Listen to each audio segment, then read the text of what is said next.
Hello friend, मी श्रद्धा. Story book teller या चॅनलमध्ये तुमचं पुन्हा एकदा स्वागत करते. आपण ऐकत आहोत साईनाथ पाचारणे यांची दत्तक ही कादंबरी भाग 6. चला तर मग सुरू करूया. या घरात दत्तक म्हणून आल्यावर किन्नाळकरांनी पहिल्यांदाच आम्हाला कंपनी पाहायला नेलं. सुलूला पण त्यांनी बरोबर घेतलं.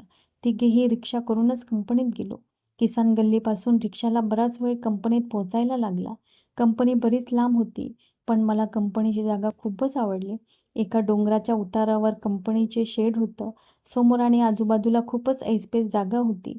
उजव्या बाजूने मोठा नदीचं पात्र वाहत पूर्वेकडे जात होतं. आमची कंपनी एवढी मोठी नव्हती. एका ऐसपैस घराएवढं तिचं शेड होतं आणि त्याच्यापुढे मोकळ्या जागेत पत्रा टाकून सावली उभारली होती. कंपनी लहान असली तरी तिच्या विस्ताराच्या दृष्टीने आजूबाजूची जागा खूपच योग्य होती. किन्नाळकरांनी सगळ्या जागेला लाकडी कुंपण केलं होतं आणि प्रवेश करताना एक छानपैकी गेट बनवलं होतं. आम्ही गेलो तेव्हा एक रंगारी गेटच्या वरच्या बाजूला छानपैकी पेंटिंग करीत होता. किन्नाळकरांनी आम्हाला मुद्दामहून रंगकामाची माहिती दिली. मला म्हणाले, त्या पेंटरला मी कंपनीचं नाव बदलायला लावलं. का? याआधी माझ्या बायकोचं नाव मी कंपनीला ठेवलं होतं. आता ते नाव मी पुसून टाकले. आता मी कंपनीला माझ्या मुलीचं नाव देणार, सुलेखा फॅब्रिक्स. ते कौतुकाने सुलेखाकडे पाहत म्हणाले. सुलू थोडी लाजली. मग आनंदी नजरेने तिने माझ्याकडे लाजरा कटाक्ष टाकला. तिच्या ओठावरचं हास्य जणू मला म्हणत होतं, ही माझ्या नावाची कंपनी आहे. आता मी मालकीण होणार या कंपनीची. मलाही सुलूचा अभिमान वाटला. आणि बरं का प्रल्हाद, नाव जरी सुलूचं असलं तरी सगळा व्यवहार तुलाच पाहायचा आहे. पाहूया तू कंपनी कशी चालवतो ते. मला तुझ्याकडून खूप अपेक्षा आहेत. आपल्या कंपनीचा खूप मोठा विस्तार कर तू. आणि तुला दुसरं एक महत्त्वाचं सांगायचं आहे. आपल्याला आणखी एक मोठं कॉन्ट्रॅक्ट भेटतंय. सिल्वानिया कंपनीचे काही जॉब आपण त्यांना बनवून देणार आहोत. मी काही सॅम्पल नुकतेच त्यांना पाठवले. ते जॉब त्यांना पसंत पडले तर हे कॉन्ट्रॅक्ट नक्कीच आपल्याला मिळेल. अरे, 1 कोटीचं कॉन्ट्रॅक्ट आहे. मला तर हा सुलूचा पायगुण वाटतो. ती या घरात आली काय आणि एवढं मोठं कॉन्ट्रॅक्ट आपल्याला मिळतंय काय? एवढा नफा होईल. 20-25% नफा कुठेच गेला नाही. किन्नाळकर सांगत होते. मी ऐकत होतो. गेट ओलांडून आम्ही आत आलो. गेटपासून पायी पायीच आलो. किन्नाळकरांनी रिक्षाला गेटपासूनच परत लावलं होतं. गेटपासून आत कंपनीपर्यंत छानपैकी हिरवळ पसरली होती. सगळीकडे हिरवेगार गवत उगवलं होतं. छोटीशी असली तरी किन्नाळकरांनी कंपनी छानच ठेवली होती. कंपनीत कामगार पण फारसे नव्हते. आम्ही आत आलो तेव्हा 10-12 कामगार काम करीत होते. 2-3 वेल्डिंग करीत होते, तर आणखी 2-3 मशीनवरती कसल्याचे जॉब बनवित होते. आतमध्ये वेगवेगळ्या प्रकारचे लोखंड पसरलं होतं. कंपनीत मोठ्या 5-6 मशीन होत्या. त्या जागोजागी उभ्या केल्या होत्या. सर्व कामगारांना निळ्या रंगाचा पोशाख दिला होता. प्रत्येकजण कामात मग्न होता. आम्ही आत आल्यावर एक दोघांनी मान वर करून आमच्याकडे पाहिलं.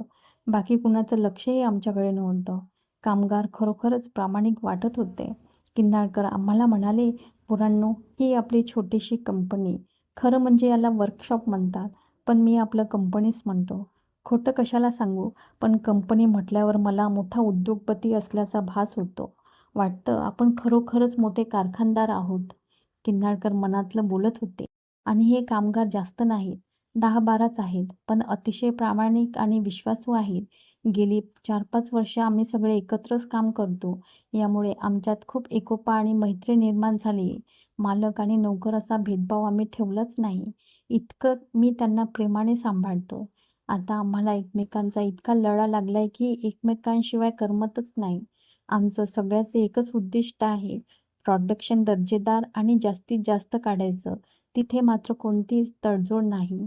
या 5-6 मशीन्स आहे. एवढ्याच भांडवलावर आम्ही कंपनी चालवतो. आपल्याला बऱ्यापैकी कॉन्ट्रॅक्ट मिळतात. त्यातून थोडाफार नफाही होतो. पण आता फार मोठं कॉन्ट्रॅक्ट आपल्या कंपनीच्या इतिहासात पहिल्यांदाच आपल्याला मिळतंय. किन्नाळकर आम्हाला कंपनीची बारीक-सारीक माहिती देत होते. ते बोलत होते. आम्ही ऐकत होतो.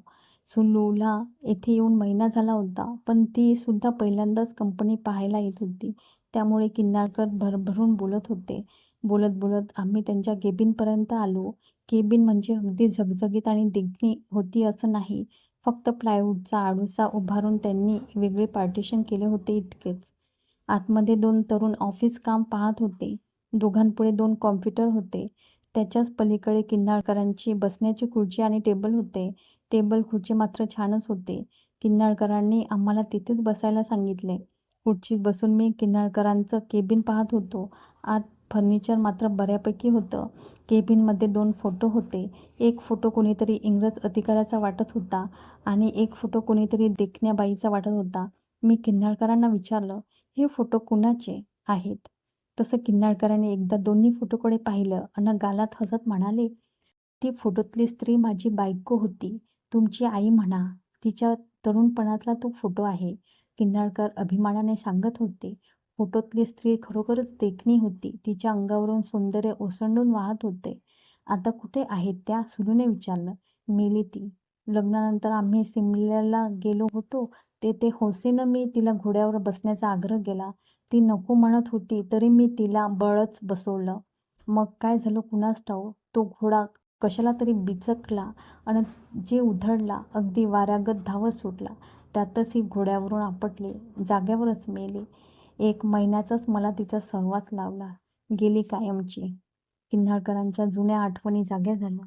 त्यांचा स्वर एकदम हळवा झाला. पण तुम्ही म्हणत होता तुम्हाला 2 मुलं होती. सुलूने शंका विचारली. ती पहिल्या बायकोपासून झाली होती. ही माझी दुसरी बायको होती. पहिली बायको काय करते आता? परत सुलूने विचारलं. किन्नाळकर फक्त हसले. तेवढ्यात मी त्यांना विचारलं, आणि हा दुसरा फोटो कुणाचा? तो माझ्या बॉसचा फोटो आहे. माझा आदर्श आहे तो. वडाळ्याला एक फ्रेंच कंपनी होती. त्या कंपनीत मी मॅनेजर होतो. तेव्हा त्याच्या हाताखाली काम केलंय. खूपच बिनधास्त होता तो. त्याची बायको पोरांना घेऊन फ्रेंचला निघून गेली. तेव्हा या म्हाताऱ्याने एक मुलगा दत्तक घेतला आणि त्याच्या हवाली कंपनी करून टाकली. फारच बिनधास्त विचाराचा माणूस होता तो. मला म्हणायचं, बायकोला इंडिया कधी आवडला नाही. त्यामुळे ती परत कधी इकडे येईल असं वाटत नाही. मग इथलाच एक मुलगा दत्तक घेऊन तिला कंपनी चालवून दाखवतो. त्याने दत्तक घेतलेला मुलगाही फारच कर्तबगार निघाला.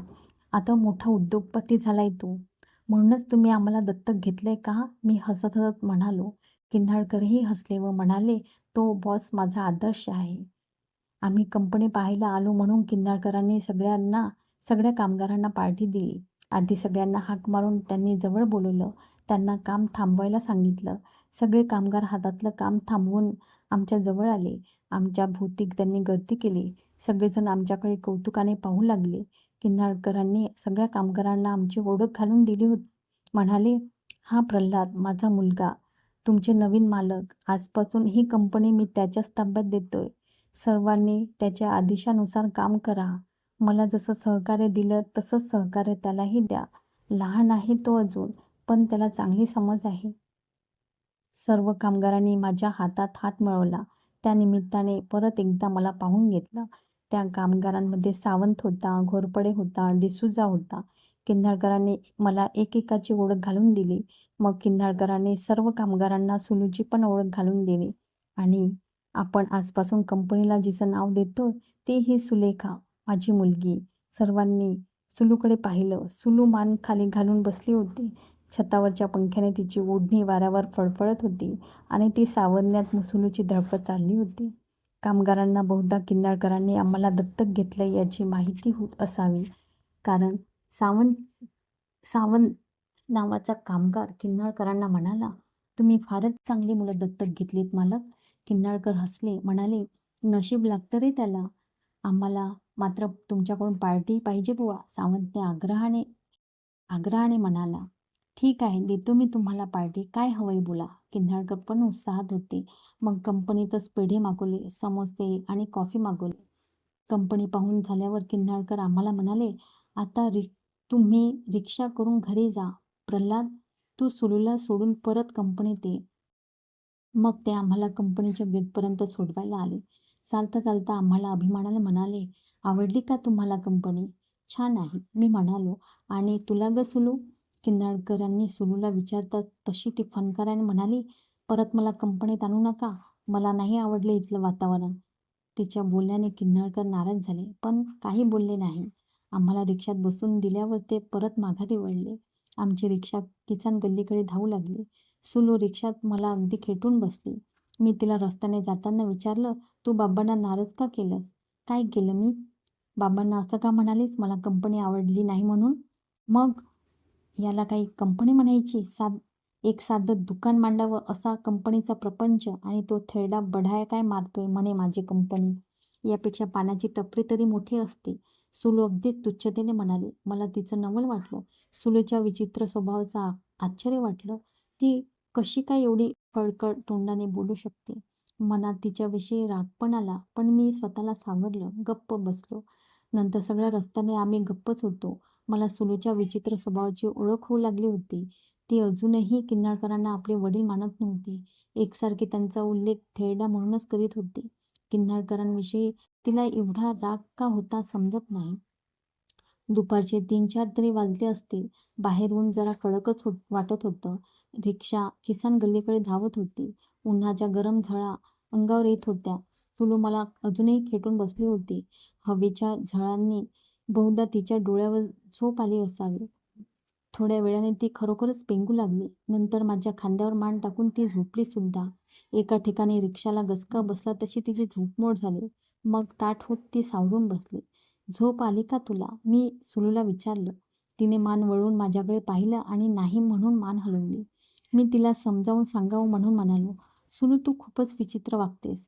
किन्नाळकर आपले वडील आहे, पण तू त्यांच्याविषयी कधीच चांगलं बोलत नाहीस.